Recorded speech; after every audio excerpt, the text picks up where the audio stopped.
The first time I heard about Red Willow House, it sounded like the start of a ghost story. Isolated countryside, a strange family, a job offer far too generous to be real. But ghosts were never my problem. People were.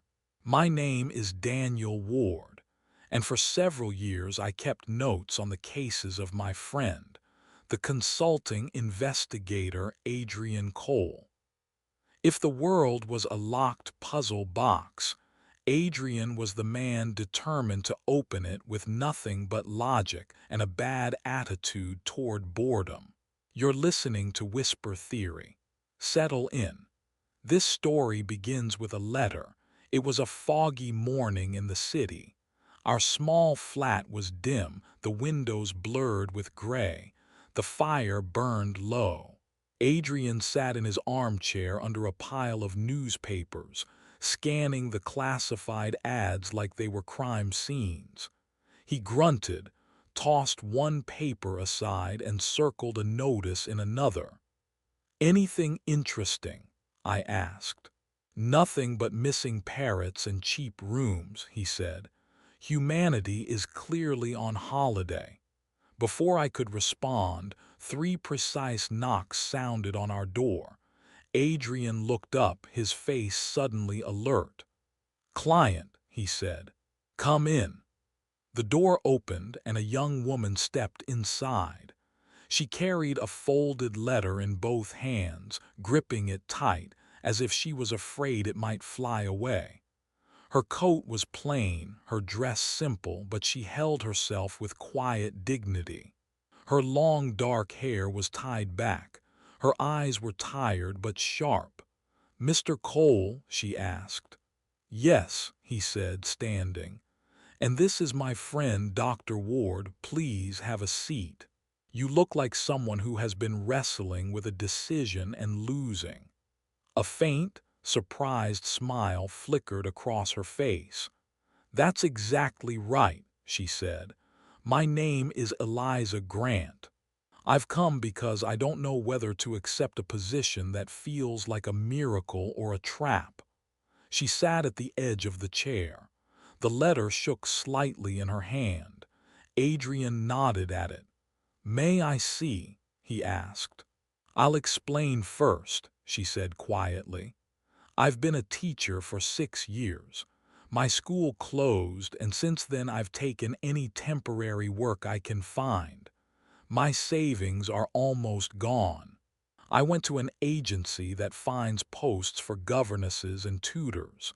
Last week, a man came there looking for someone like me." She took a breath. "His name is Ashford Vale. He owns an estate in the countryside near a town called Alderfield. The place is called Red Willow House."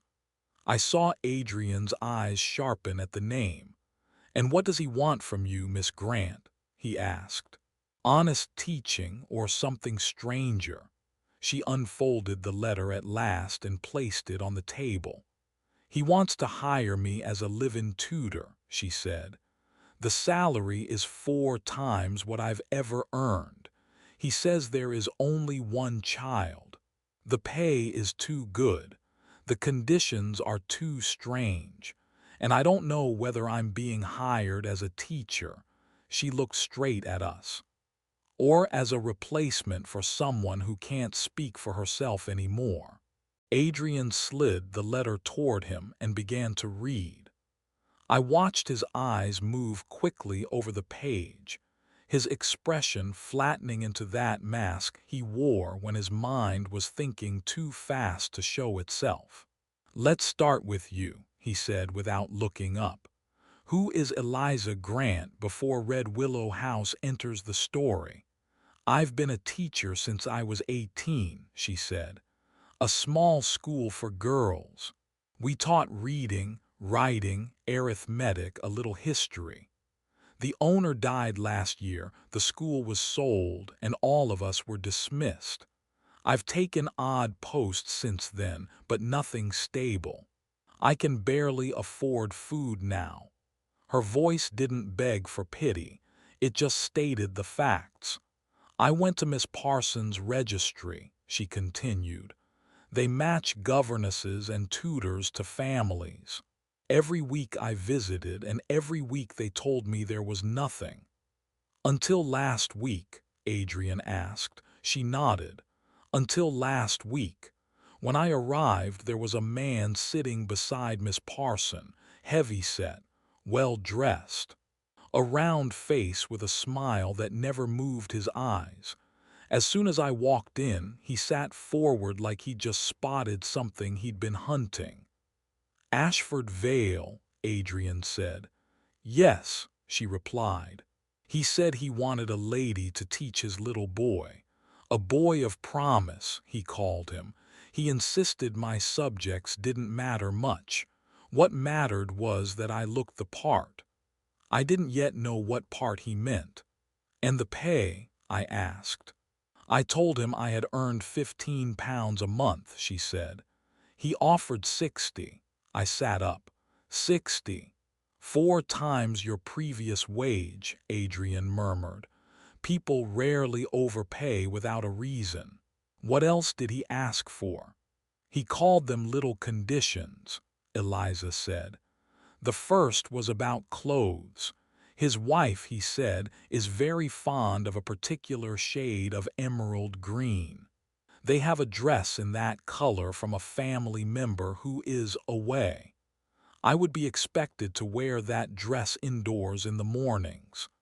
The second condition, she continued, was about a chair. In the front drawing room, there is an armchair in front of the middle window that faces the road. Sometimes I would be asked to sit there at certain hours.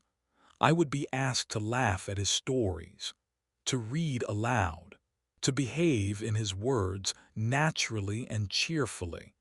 I must always sit facing into the room. I must never turn to look out of the window while doing so. "And the third?" Adrian asked softly. Her hand rose to her hair.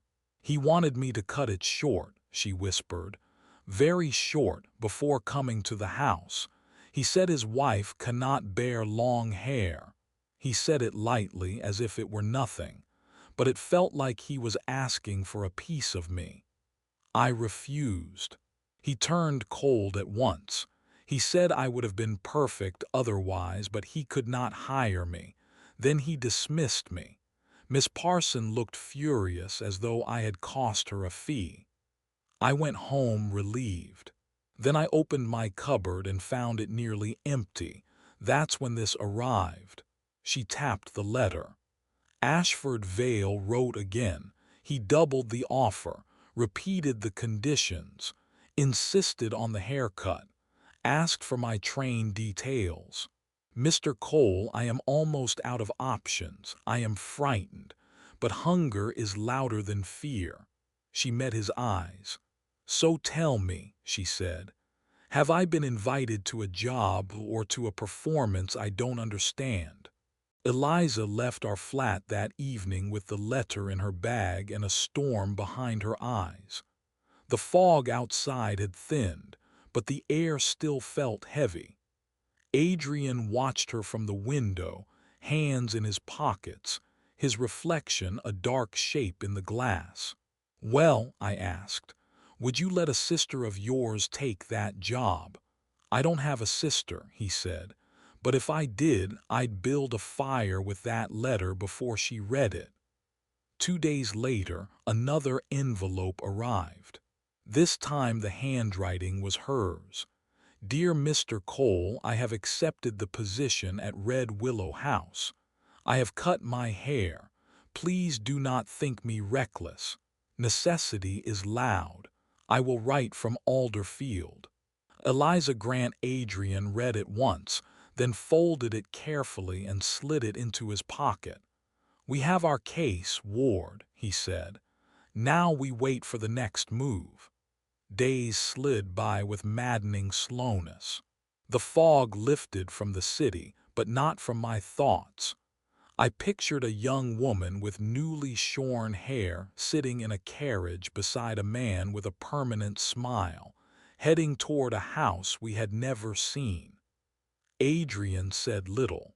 He spent hours bent over a map of the countryside, tracing the roads around Alderfield with a pencil. Now and then, he would mutter about distance between houses, nearby woods, and how long it would take to run from a hill to the nearest neighbor. On the 8th day, the waiting ended. A telegram arrived, creased and hurried. Please meet me at Alderfield Swan Inn tomorrow at noon. Cannot write fully. Things very wrong. Eliza, book us the earliest train, Adrian said. Whatever is happening at Red Willow House has moved from strange to urgent. The next morning we left the city behind. The train rattled through gray streets, then through patchwork fields and hedges.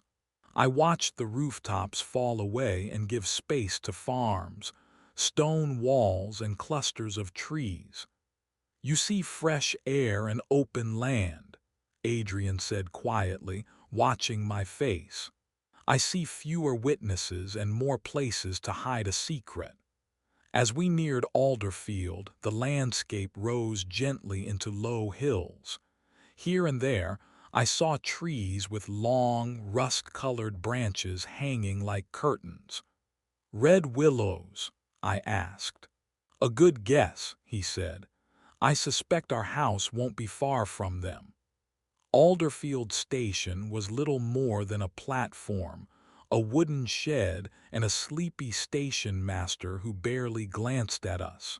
We walked along the main street past a church, a bakery, a handful of shops, and finally the Swan Inn, a white building with a crooked sign swinging in the light wind.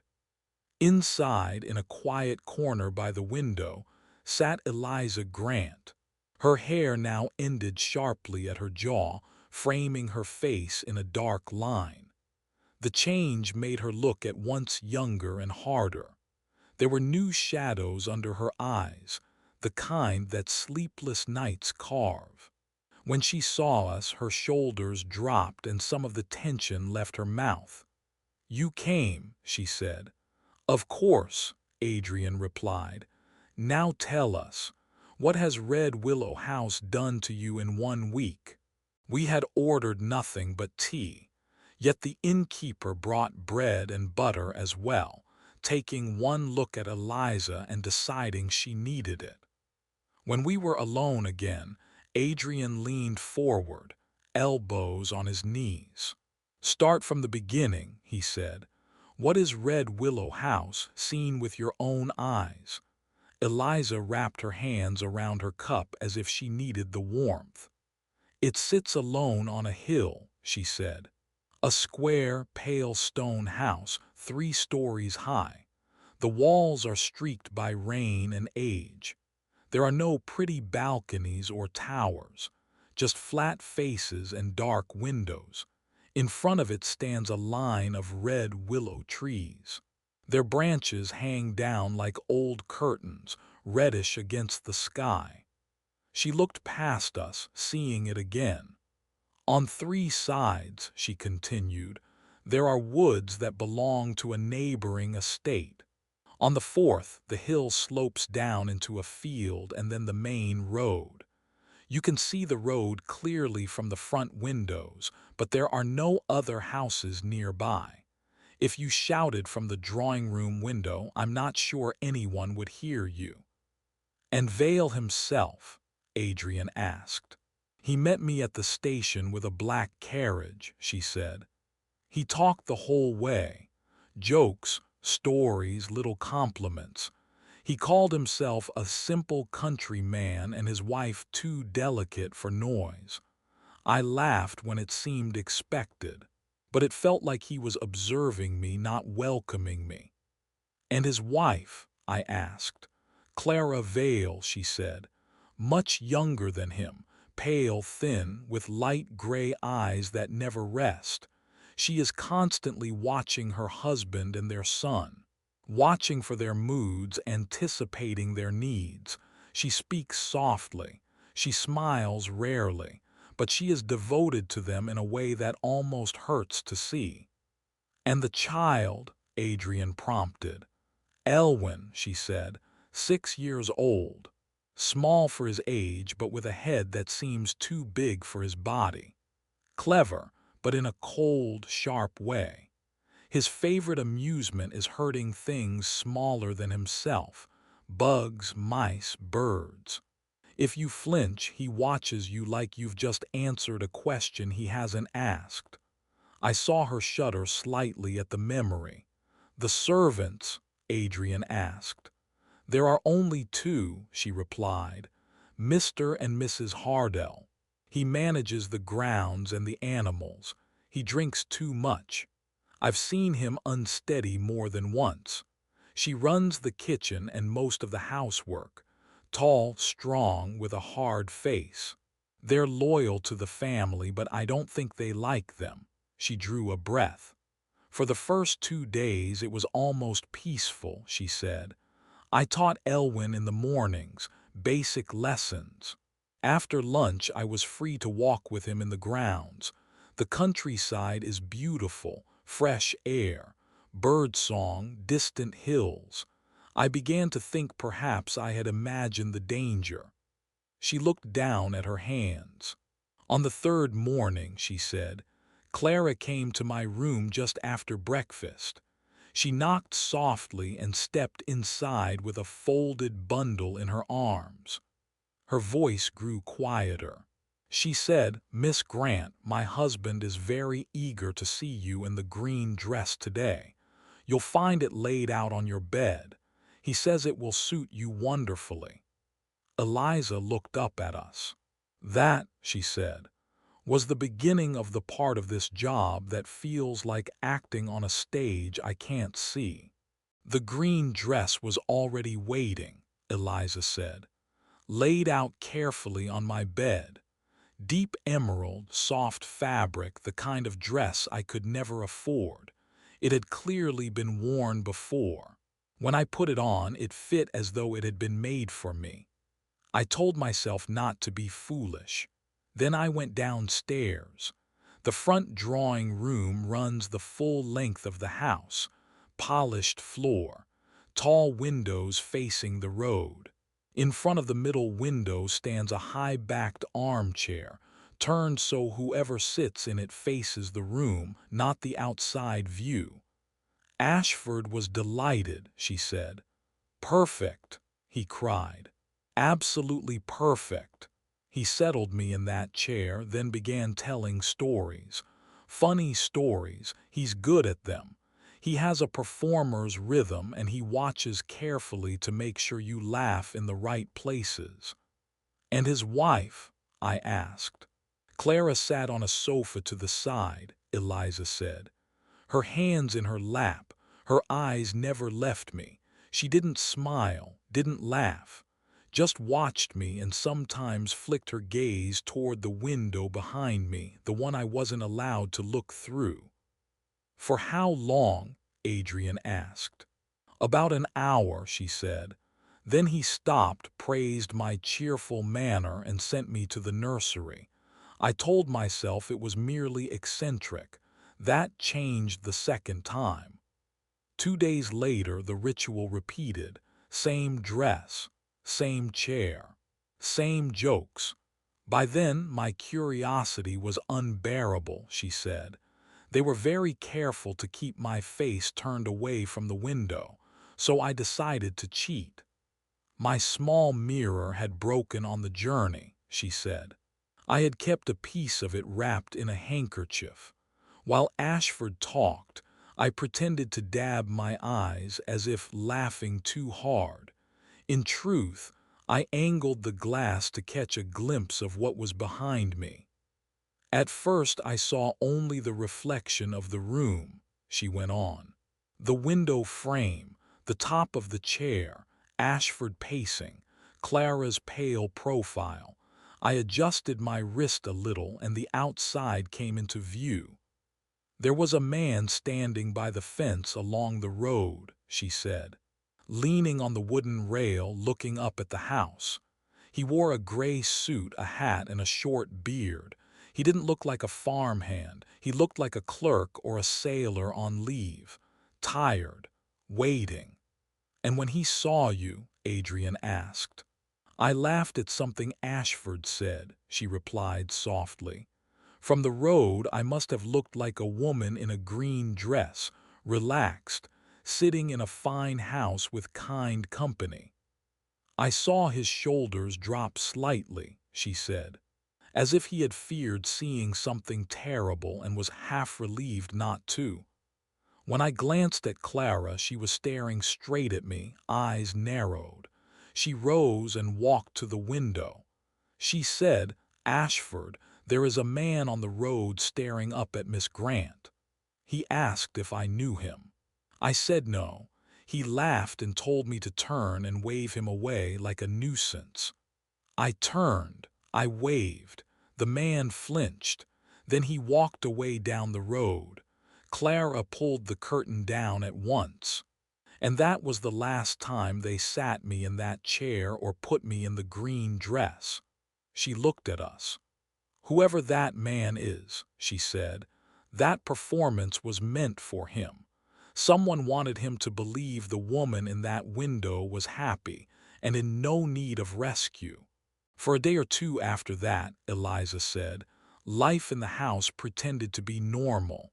Lessons with Elwyn, quiet meals, walks in the grounds, yet everything felt tighter as if the walls were listening.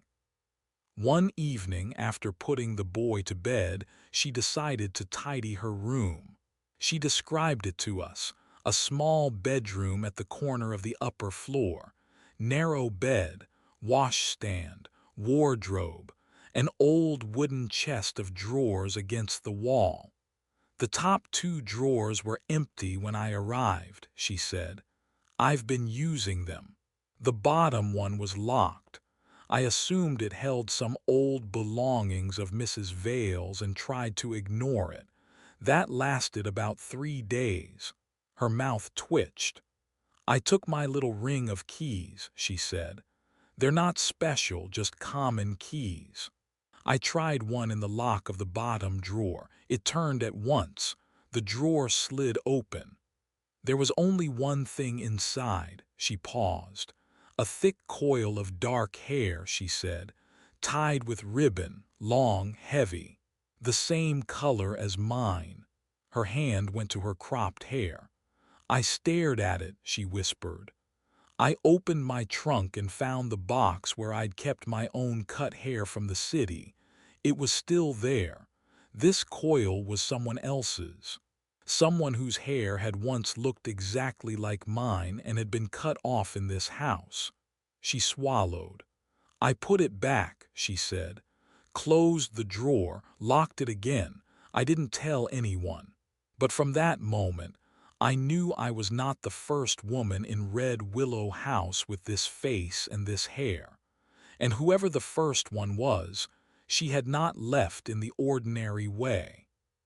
After that, she began to walk the corridors with more attention, counting doors, noting turns. "There is one part of the upper floor that feels wrong," she said. "A section behind a door that is always locked. I had never been beyond it. I only saw it used once." "By Vale?" Adrian asked. "Yes," she said. "I was coming up the main staircase when he stepped out of that locked door. He had a ring of keys in his hand. His face was red, his jaw clenched. For a moment he looked like a different man. Then he saw me and smoothed his expression into a smile." She mimicked his light, falsely casual tone. "He said, 'Just checking some old storage rooms, Miss Grant. Dust and broken furniture. Nothing to interest you.' His voice joked," she said. "His eyes did not." The next day, during a walk with Elwyn, she steered him toward the side of the house that matched that mysterious hallway. Above them, in a row, were 4 upper windows. 3 were simply dirty, she said. The 4th had shutters closed from the inside. No light, no movement. I was looking up when I felt eyes on me, she went on. I turned and saw Ashford Vale at another window, watching. He came down a few minutes later laughing and claimed he kept his photography equipment in that wing. Light is dangerous, he said. Best to keep some rooms shuttered. He meant more than photographs, Adrian murmured. Eliza nodded. I couldn't shake the feeling, she said. Someone was in those rooms and the house was built around hiding them. Last night the house made a mistake, and I finally saw behind that door. Last night at dinner, Eliza said, Mr. Hardell was drunker than usual. He knocked over his glass. His wife hissed at him. Ashford laughed too loudly and changed the subject, but I saw the anger under it. After the meal, the Vales went to the drawing room. Elwyn was sent to the nursery. Hardell staggered outside toward the sheds. Eliza climbed the stairs to her room and stopped halfway. The door to the unused wing, she said, which is always locked, was standing slightly open, and there was a key in the lock. She looked at Adrian. I knew it had to be Hardell, she said. He must have gone in there on some errand and forgotten to lock it. Her fingers tightened around her cup as she spoke. My heart was pounding, she said, but the house was quiet. I slipped the key from the outside, opened the door just enough to pass through, and closed it softly behind me. Beyond it, she continued, was a narrow corridor, bare boards, plain walls. It turned sharply to the right. Around that corner were 3 doors in a row. The first and third stood open. 2 empty rooms, dust, old furniture, dirty windows. Her eyes darkened at the memory. The middle door was different, she said. An iron bar, part of an old bed frame, had been fixed across it. One end was padlocked to a ring in the wall. The other was tied off with thick rope. The door itself had a lock. Under the bottom edge, a thin line of light showed. She fell silent for a moment. I stood there staring at that bar, she said. Everything in me knew that whoever was on the other side was not there by choice. Then I heard it, she whispered. Footsteps, slow, pacing back and forth. A shadow moved across the strip of light under the door, back and forth,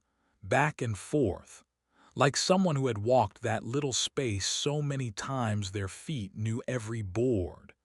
A chill ran through me just hearing it. I wanted to knock, she said, to speak, but suddenly all the courage in me broke. All the strange details crashed down at once. The hair in the drawer, the dress, the man at the fence, the shutters, the dog. My mind finished the story faster than I could stop it. So I ran, she said simply.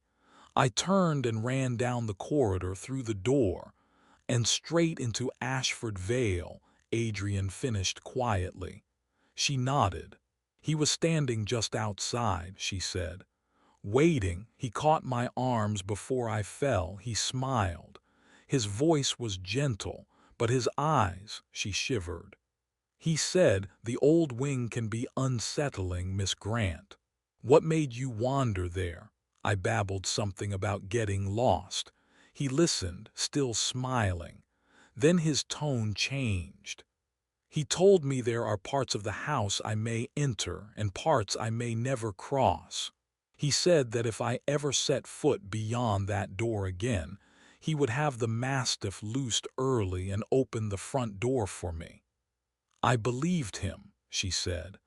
I went to my room shaking. That's when I realized I couldn't stay without help. Someone in that barred room had no voice at all.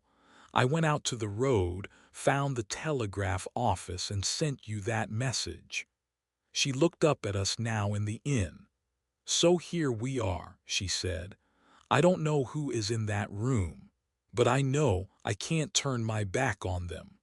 Adrian sat very still for a few moments after she finished, his gaze fixed on some point beyond the inn's wall. Then he nodded, as if agreeing with himself. "All right," he said. "Tell me what will happen at the house today." "Mr. and Mrs. Vale are going out," Eliza replied. "They said they have business in town. They'll leave before evening and return late. I'm to keep Elwyn in the house and prepare him for bed." "And Hardell?" Adrian asked. "Already half drunk," she said. "This morning his wife was complaining that he can't keep away from the bottles. He is the one who usually feeds the mastiff and lets it out at night. If he is too far gone, he won't be quick on his feet, or his wits." Adrian glanced at me, then back to her. "So," he said, "by tonight the house will have one sober adult besides you, Mrs. Hardell." Eliza nodded. "Yes." "Is there somewhere she can be kept harmless but out of the way for an hour?" he asked. "There's a cellar under the kitchen," Eliza said. "Stone steps, a heavy door. She keeps preserved food and wine down there. The lock is strong. I've seen her use it." Adrian's eyes brightened. "Good," he said. "Here is what we will do. Dr. Ward and I will take the next train to Alderfield. We'll leave a carriage at a small inn near the road and walk the rest of the way. We should reach Red Willow House around 7 o'clock." He spoke calmly, like a man arranging pieces on a board. "By then," he went on, "Ashford and Clara should be gone, and Hardell should be useless. Your task is to lure Mrs. Hardell into the cellar. Ask her for a particular jar or bottle. When she goes down, you close the door and lock it from the outside." Eliza's fingers tightened, but she said nothing. "Once that is done," Adrian said, "you meet us at the front door with whatever keys you can safely obtain. We go straight to the unused wing, remove the bar, and open that locked room. And if the person is still there," I added, "we get them out before Vale returns." Adrian nodded once. "If they are gone," he said, "we will still learn who they were and where they have gone. Either way, Red Willow House is going to lose its secret." Eliza drew in a long breath, then let it out slowly. "I can do it," she said. "I don't think I'll sleep again if I don't try." Adrian stood and offered his hand. She shook it firmly. "Very well," he said. "Then this is settled. You return to the house. We'll follow. Do nothing risky before we arrive. After that, we will be as quick and quiet as we can." He gave a small, wry smile. "And if the house has built itself around a lie," he said, "we will pull that beam out and see what comes down." Later that afternoon, we boarded the train back the way we had come. Fields and trees slid past the windows. The red willows appeared again in the distance, their branches stirring in the wind as if they knew we were coming. Whatever waited in that locked room, it would not wait alone much longer. Evening was sliding toward dusk when we reached the road that climbed to Red Willow House. The sky was streaked with fading gold. The red willows stood like dark sentries along the edge of the field, their hanging branches moving in the breeze. We left the hired carriage at a small roadside inn and walked the rest of the way. Gravel crunched under our boots. The house grew larger with each step, a pale block against the dimming sky. Before we could knock, the front door opened. Eliza stood there, cheeks flushed, breathing fast. "They've gone," she whispered. "The carriage left half an hour ago. Hardell is drunk on the kitchen floor. Mrs. Hardell is in the cellar. I locked her in when she went to fetch preserves." She held up a ring of keys. Then we move now, Adrian said. Inside, the hall felt colder than the air outside. Portraits stared down from the walls. The house was too quiet, as if it knew something was breaking its rules. We followed Eliza up the main staircase, along the corridor to the door of the unused wing. Adrian tried key after key until one turned. The lock clicked. The door swung open. The narrow passage beyond was dim and bare. We followed it to the right, our footsteps hollow on the boards, until we reached the 3 doors Eliza had described. The first and third stood open on empty, dusty rooms. The middle door still wore its iron bar. Adrian examined the bar, the padlock, the rope. "Crude," he said, "but effective. Help me, Ward." Together we untied the rope and lifted the heavy bar out of its brackets. We set it aside gently on the floor. Adrian tried the keys on the door's lock. None of them worked. "Old wood," he said, "very forgiving." We threw our shoulders against the door in unison. The frame splintered. The lock tore free. The door banged inward and we almost stumbled into the room. What we found was not a dungeon. It was small and plain. A narrow bed, a table, a chair, a basket with folded linen. The walls were bare. The only window was a skylight in the ceiling, cracked open to the evening air. From it, a rope hung down. The room was empty. "Gone," Eliza breathed. Adrian moved at once, reading the signs like words. He checked the dust beneath the rope, the marks on the frame, the scuffs near the bed. "She left recently," he said. "She climbed that rope, opened the skylight, and went onto the roof. Someone placed a ladder outside. They've taken it away now." "Eliza's man at the fence," I said quietly. "Most likely," Adrian replied.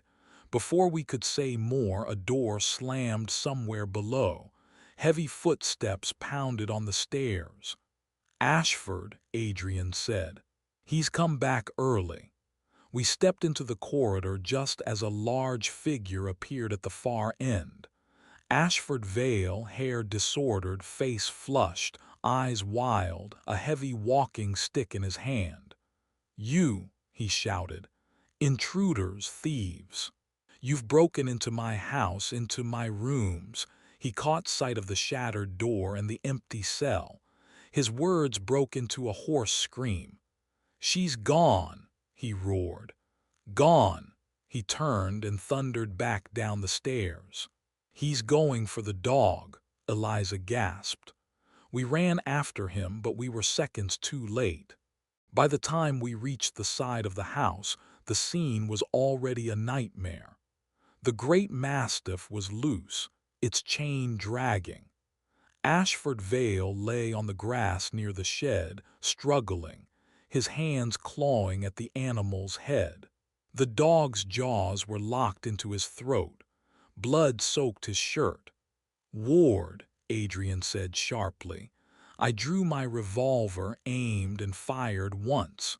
The mastiff dropped as if a string had been cut. We dragged the heavy body away. Vale was still alive, barely. His skin had gone gray. His breath came in wet gasps. "Inside," Adrian said. "We don't leave him here." We carried him into the drawing room and laid him on the sofa where Eliza had once been paraded in the green dress. Mrs. Vale appeared, stared for a heartbeat, then rushed to his side with a broken cry. I did what I could to slow the bleeding. "Get a doctor," I told Hardell. He left at once, shaking. Mrs. Hardell appeared in the doorway, apron stained, face pale, eyes steady. Eliza turned to her. "You knew," she said, "about the locked room, about the person inside." "Yes, miss," the housekeeper replied. "And I know where she is now."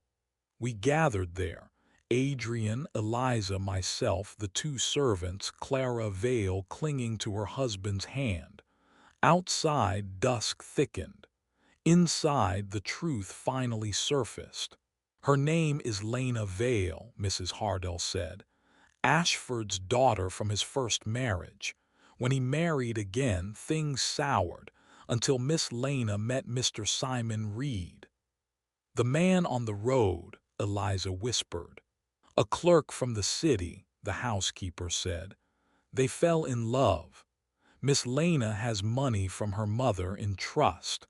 Ashford is guardian. He wanted it. He told her she could marry, but only if she signed everything over. She refused. She grew ill after the quarrels, the woman went on. Brain fever, the doctor said. When she stood again, thin and shorn, she still refused.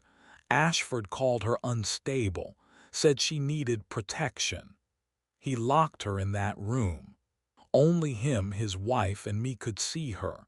Mr. Reed's letters never reached her, so he took to the road, watching the house, hoping to see her face. But instead, Eliza said, he saw mine. Ashford hired you because you favored her, Mrs. Hardell said. Same build, same coloring. He gave you Miss Lena's dress, sat you at the window, wanted that poor man to see a laughing woman and think she was content, think she didn't need help. And how did she get out? Adrian asked. With help, the housekeeper said. Mr. Reed caught me outside the grounds, begged for truth. I told him enough. We planned. Last night, while the Vales went to town, he brought a ladder. I left the cellar door unlatched so he could take it. Miss Lena climbed through the skylight, down the ladder, and off with him. They went straight to the station. Adrian exhaled slowly. Then we are not here to free her, he said, only to witness what was done. Later we heard they left the country under another name. Eliza soon left Red Willow House and opened a small school of her own roof, her own rules, no longer anyone's stand-in. Red Willow House stayed on its hill among the red willows, its master broken, its secrets cracked. You've been listening to Whisper Theory. Not all cages have bars. Some have curtains, carpets, and someone smiling as they close the door.